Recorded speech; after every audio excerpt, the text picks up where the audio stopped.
It's Thursday, December 10. This is the news on PBCJ. I'm Simone Absalom. On Wednesday, the Passport, Immigration and Citizenship Agency, PICA, became the second public sector entity in Jamaica to receive the ISO 9001-2015 certification for its passport production and issuance operations. This certification identifies PICA as an organization that delivers world-class products and services which adhere to globally recognized standards and processes. In 2019, PICA was one of 19 government entities selected to become ISO 9001-2015 certified. This was part of the Strategic Public Sector Transformation Project being implemented by the Ministry of Finance and the Public Service and funded by the World Bank. Tourism Minister Edmund Bartlett has been selected to chair a high-level organization of the American States OAS working group, which has been charged with the development of an action plan for the recovery of the cruise and airline industries in light of the fallout caused by the COVID-19 pandemic. The working group is one of four announced during the second special session of the Organization of American States Inter-American Committee on Tourism, held on August 14, 2020, to facilitate the effective and timely recovery of travel and tourism sectors. Marlon Samuel has that story. Minister Bartlett was recently selected as chairman of the working group and will convene the first meeting on December 10, 2020. With representatives from the relevant member states, which include Chile, Colombia, Ecuador, El Salvador, Guyana, Honduras, Peru, and St. Vincent and the Grenadines. In preparation for this crucial meeting, Minister Bartlett recently convened a national preparatory meeting with key stakeholders, such as President and CEO of the Port Authority of Jamaica, Professor Gordon Shirley, President and CEO of Airports Authority of Jamaica, Audley Diedrich, and CEO at MBJ Airports Limited, Shane Monroe. For the news on PBCJ, I'm Marlon Samuels. Education Minister Favour Williams says the COVID-19 pandemic has forced the ministry to adjust the sitting of the Primary Exit Profile, or PEP, in 2021. Melvin Pennant tells us more. Minister Williams gave the PEP update in the House of Representatives on Tuesday. We understand the impact on learning loss that would have happened during the pandemic, and we want to assure parents and students that we've taken this into consideration for the Primary Exit Profile examination. For PEP 46, we have reduced the content coverage to be assessed. We have delayed the sitting of the performance task and the curriculum-based test for later dates in the year, and we have planned interventions, including the services of private education consultancy services, to enable our students to perform at the best of their abilities. The minister said for the academic year 2020-2021, the ministry will be guided by the COVID-19 protocols as it administers PEP at grade 6. She provided the adjusted dates. So, Madam Speaker, the first component to be tested at grade 6 is the ability test, which will be administered Tuesday, February 23rd, 2021. And the scores for the performance task for language arts and maths will be combined with the scores the students receive in the respective curriculum-based tests to give an overall score of the students' achievement of the learning goals of the national standards curriculum for the different subjects. The dates for the performance task for grade 6 for the academic year 2020-21 are as follows. Thursday, April 22nd, 2021, language arts performance task. Friday, April 23rd, 2021, mathematics performance task. For the curriculum-based test, the dates for grade 6 students are Tuesday, May 25, 2021 for language arts and science, and Wednesday, May 26, 2021 for mathematics and social studies. Melvin Pennant, PBCJ News. On Tuesday, parliamentarians voted for the zones of special operations in Denham Town, West Kingston, Mount Salem, St. James, Greenwich Town, and August Town in St. Andrew to be extended by a further 60 days. The resolution for the extensions were moved by National Security Minister Dr. Horace Chang. This is the first renewal for Greenwich Farm, Greenwich Town and August Town. It's a 60-day limit. Most of the work done to date in the first 60 days in these operations are largely security, clearing, attempt to get on top of the security. So I would not see a significant amount of capital being spent yet, because whatever we do, we expect to do not in a just an overnight manner. It has to be planned and it has to be impactful. The Mount Salem and Denham town zones were declared in 2017. Better late than never. That's the word from former police commissioner, now CEO of Shield Crime and Security Consultants, Mark Shields, when responding to questions surrounding the Jamaica Eye initiative. Jamaica Eye connects to closed-circuit televisions, CCTV, installed in public and private infrastructure. I think it's an excellent initiative. I think it's probably 10 to 15 years too late, but better late than never. There's no doubt at all that in any country where their CCTV is being utilised, it has massive benefits.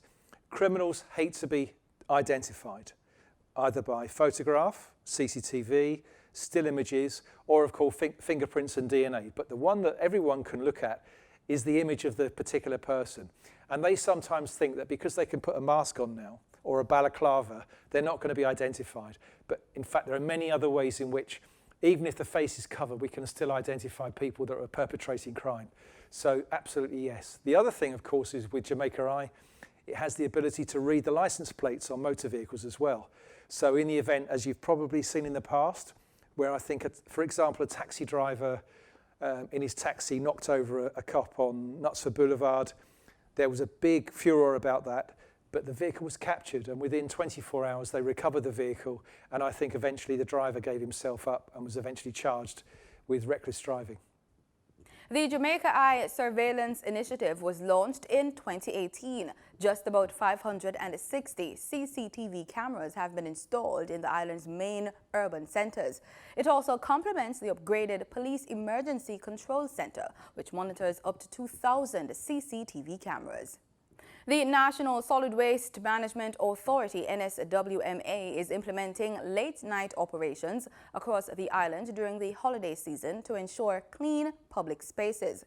Local Government and Rural Development Minister Desmond McKenzie told Parliament this week that the late schedule is part of measures to handle the anticipated increase in waste during Christmas into the new year. The National Solid Waste Management Authority is already implementing late-night operations in many communities. In some communities, they are working 24 hours. The dump is open 24 hours a day, Madam Speaker. They are employing additional sweepers, and they are making sure that all the areas, the public spaces across the country is adequately swept, and the garbage, Madam Speaker, collected and taken to the disposal site. Mr. McKenzie says the NSWMA will be working closely with the municipal corporations and the police to ensure that the operations are seamless. The municipal corporation, the police, working closely with the National Solid Waste Management Authority, will be working assiduously over the next couple of weeks to ensure that we have a clean country, not just for Christmas, but we should commit ourselves going into the new year for a cleaner Jamaica. You have a right to life, freedom of opinion and expression, the right to work and education, and much more. Everyone is entitled to these rights without discrimination. Today is World Human Rights Day. Human Rights Day is observed every year on December 10, the day the United Nations General Assembly adopted in 1948 the Universal Declaration of Human Rights. Jamaica is a signatory of the declaration. We spoke with human rights advocate and program developer Karen Lloyd from the Equality for All Foundation to gauge how NGOs merit the government's work on human rights locally. You have a right to privacy, family, home, or correspondence. You have a right to own property alone, as well as in association with others.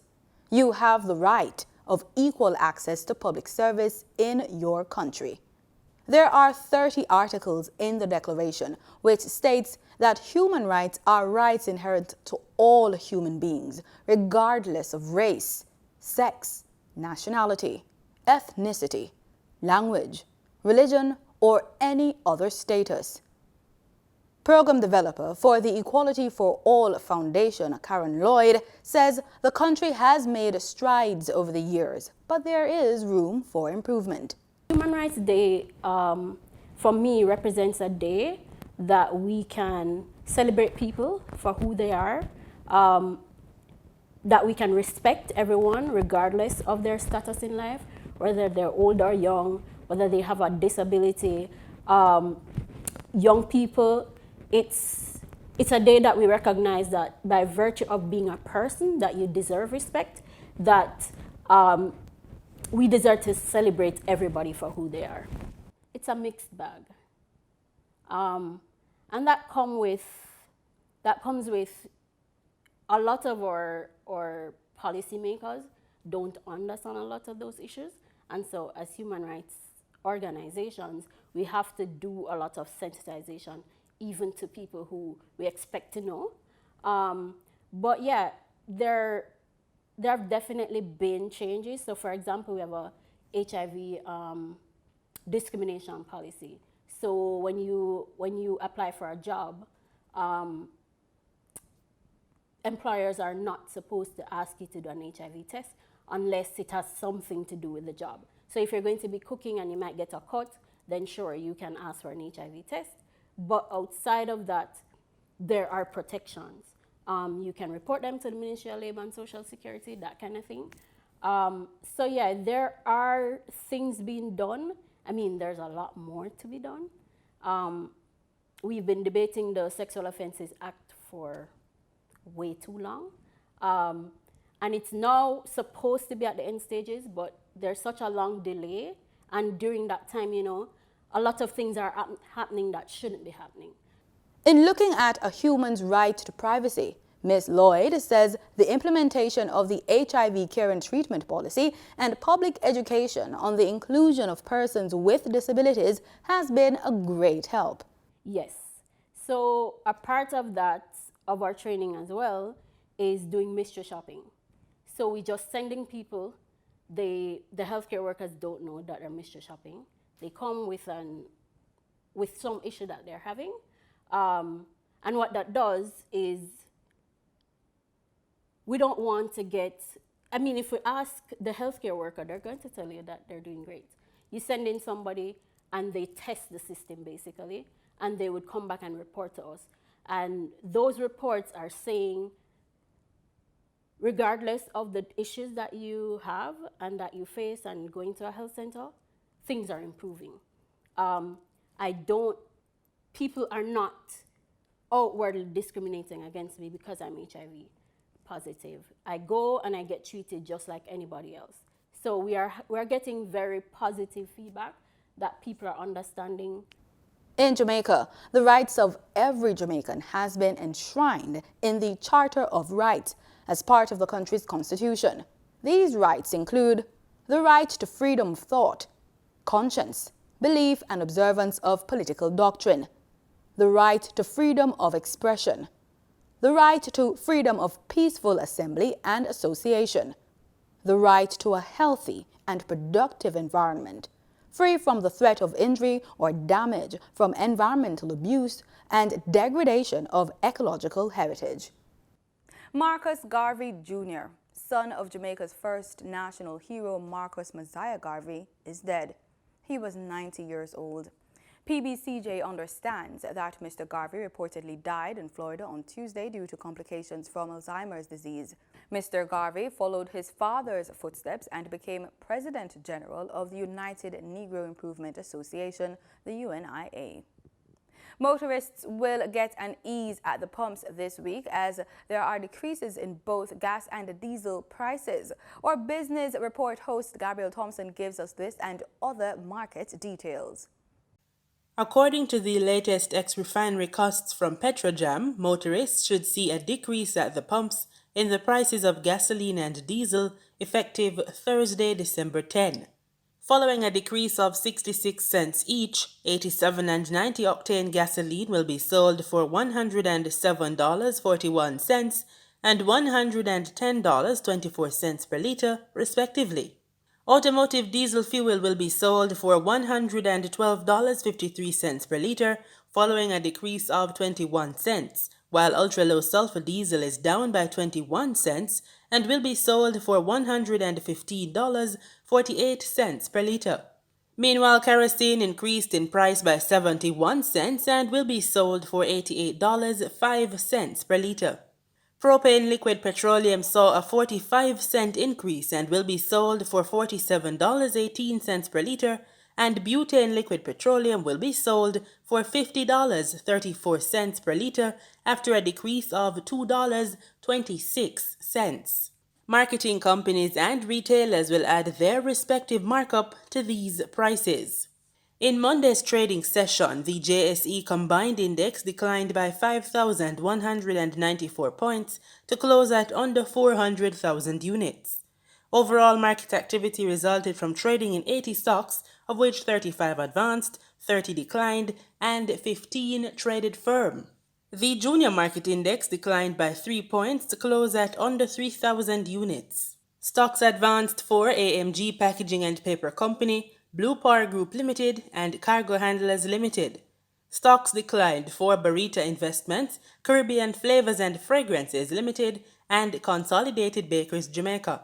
Trading firm were Berger Paints Jamaica, Community and Workers of Jamaica Deferred Share, and Epley 7.5% preference shares.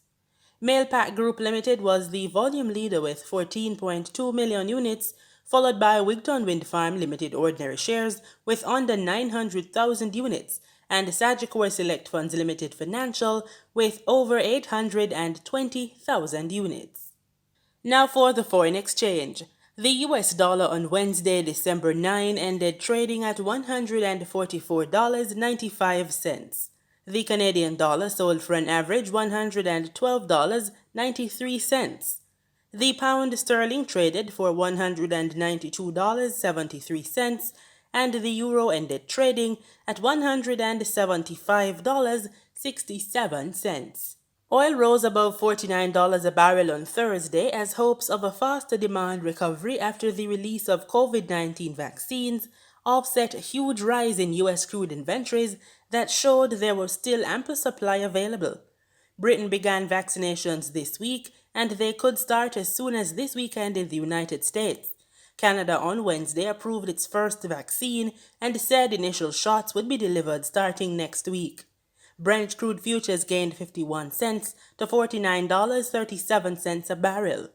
West Texas Intermediate crude futures rose 45 cents to $45.97 a barrel. And that does it for this edition of the Business Report on PBCJ. I'm Gabrielle Thompson. If you're looking for an excellent source of soluble fiber which provides health benefits and enriches the palate, why not enjoy some Roti? Roti is unleavened bread. You can get some of the best rotis at Ali's Roti and Jamaican Cuisine in Kingston. That's where the Culinary Trails team went this week.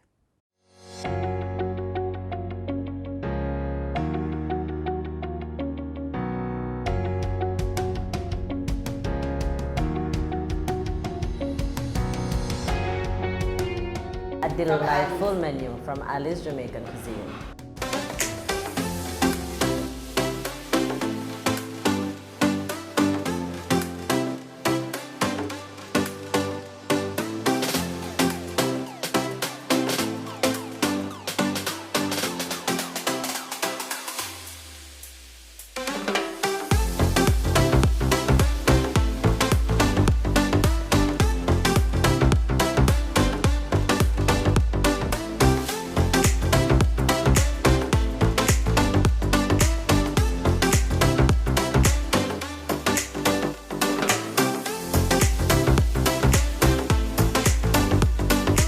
Ali's come about from my former boss, Mr. Lawrence, Michael Lawrence. He's a Trinidadian. Ali's Jamaican Cuisine is a West Indian roti shop.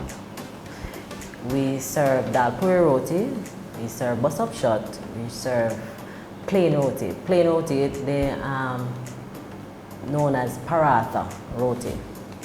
We do doubles here. You can get chicken doubles, shrimp doubles, curried goat doubles, regular doubles. Regular doubles is chickpeas with either Drew plum chutney or mango chutney. Dal puri roti is the roti with the split peas in the middle. Then we have bus up shot, one of our favorite. Bus up shot is plain roti that is torn up in pieces, but it is flaky and soft, very nice. And then we have paratha roti. Paratha roti, also known as plain roti, similar to the bus up shot, but it's round like the roti, it's round like the dal puri roti. Doubles is like patty in Jamaica, in Trinidad. So once you go to Trinidad, their patty there would be a doubles. Doubles is a sandwich with chickpeas and mango chutney. But here as Ali's Jamaican Cuisine, we put chicken with doubles, we put shrimp with doubles, we put curried goat with doubles. Very nice. At Ali's, we serve Jamaican food also. So it's a Trini and Jamaican. So that's how we come up with the name Ali's Jamaican Cuisine. Ali's is a well-known roti shop in Trinidad.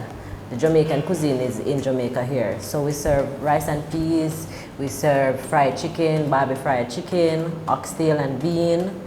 We serve stew peas on a Wednesday. So we mix a little. Now with COVID, there have had to be a number of changes from restaurants and so on. Right. What changes have you put in to make your customers feel safe? Well, we have our hand sanitizer, of course. We do mostly takeout now. We have been coming here for years. My mother started, and this is the only place, one, that my daughter eats roti from other than at home, and with the boneless curry chicken. And then we have a variety when we come here, but when we come, we feel at home. So you do the social distancing, your hand sanitization, so you're comfortable that you're not going to be exposed. And then just the attitude of the servers and good, awesome food. Here at Ali's, we're a family. So once you walk through the door, you become our family. We have the best rotis here, the best curry. At Ali's Jamaican Cuisine, you feel welcome, you're home.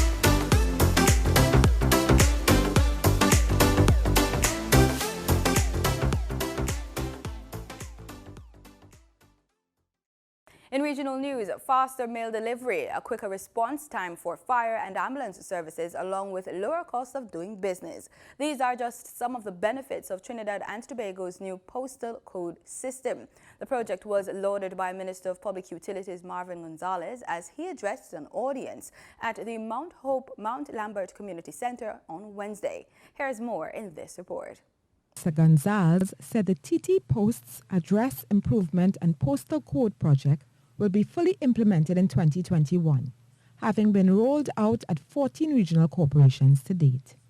Public Utilities Minister Marvin Gonzalez outlined some of the far-reaching benefits of the project. The faster processing of mail by TT Post while reducing operational cost, easier assistance to persons in distress by emergency responders, a more efficient billing system for agencies like TNTEC and WASA. I see a lot of areas for leverage in allowing TT Post and WASA to collaborate closely, especially utilizing this new system in order to allow WASA to improve its services. Mr. Gonzalez said if this project is properly used, There's the added benefit of TT Post no longer needing government funding. I believe that once that system is fully implemented, TT Post will no longer have to rely on government subvention for its financial sustainability. All right, I am aware, I know the extent of the project, and I would want to encourage the board and encourage the management of TT Post to rise above the challenge, expand and work closely with the Ministry of Works and Transport, and within the next 2 years, I challenge you to continue your operations without having to rely on government subvention for your operations. Director of the TT Postal Corporation, Carol David, said with this project, Trinidad and Tobago has taken another step towards developed nation status. With this upgraded standard, Trinidad and Tobago has satisfied the requirements for developed nation status, according to the Universal Postal Union, the governing body for post worldwide, as well as the requirements of the United Nations Charter. Minister Gonzalez said the project would be completed by January 2021, and every business and household would be assigned a unique postal address and code.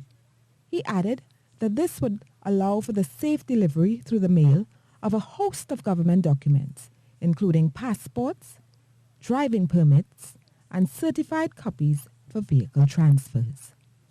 Terry Ann Brown Campbell, TTT News.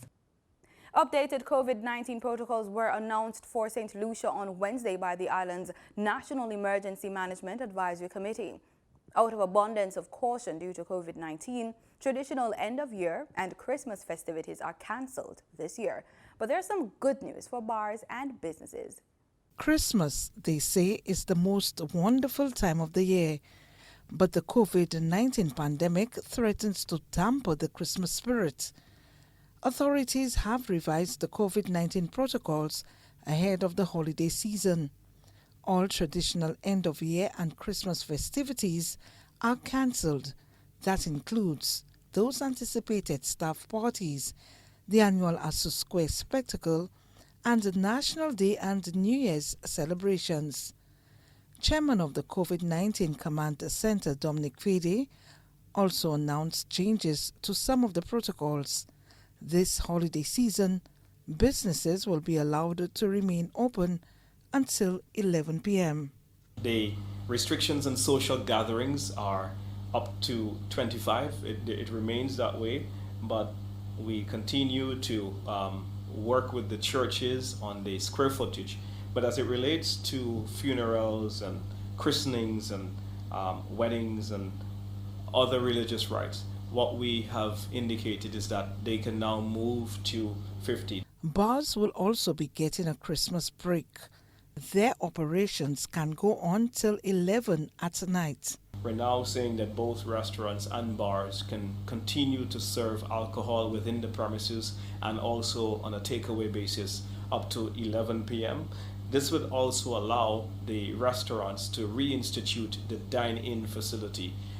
The restaurants, by and large, have done a good job in instituting the protocols, but I want to make it absolutely clear, to echo the sentiments of the police that's present here today, that there will be a zero tolerance for violating the protocol. The updated holiday season COVID-19 protocols also signal good news for gym buffs and fitness enthusiasts. Non-contact sports and gyms are approved to reopen. However, capacity will be determined based on the square footage. Schools will remain closed, but with special allowances for tertiary, secondary, and primary institutions will allow in-person instruction for labs and practical assessments. We had a number of recommendations. One is for the private sector to have in a more structured manner the shopping day tradition which we've had over Christmas time, so that we can see a better flow of traffic.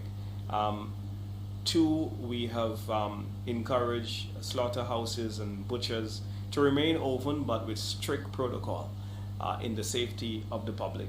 We've also reached out to banks and credit unions, and we're encouraging them to allow for individuals that are going to utility companies, for example, to pay their bills, to better manage the flow of the queues into these various institutions. So we're recommending perhaps an increase of staff, but to put in some systems that would allow for a greater flow of individuals and to avoid the long queues that we have seen as we anticipate increased crowds for Christmas. St. Lucians are reminded large gatherings are off limits this festive season. There will be no Christmas parties. There will be no New Year's Eve celebration in public of any kind. No Asu Square, no National Day or Juve celebrations. And there'll be no corporate staff parties, etc. These really are the decisions that we have made. Fede says St. Lucia could come out winning if the public adheres to protocols which take effect on December 15th through January 11 next year.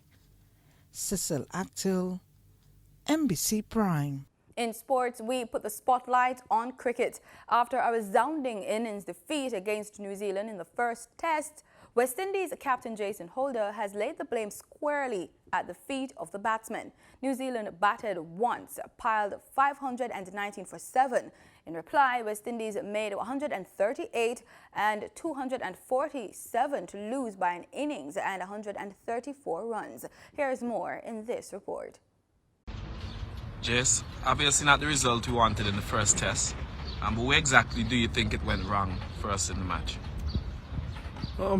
Look, we didn't bat well in either of the innings, particularly from the top order. Yes, Azari and Jamaica got scores for us and brought some respectability to the total, but all wrong, I don't think the batting effort was good enough for the lower order to be really pulling the team into the hole most of the time. It's not acceptable. I just think top part of batters just need to step up. The wicket was good enough, in my opinion, for them to get some scores, and we just got to take responsibility as batters. What's the mood like in the dressing room post-match? Yeah, we're all disappointed, very disappointed. I feel as though we let down not only ourselves but the entire Caribbean. We didn't play well enough.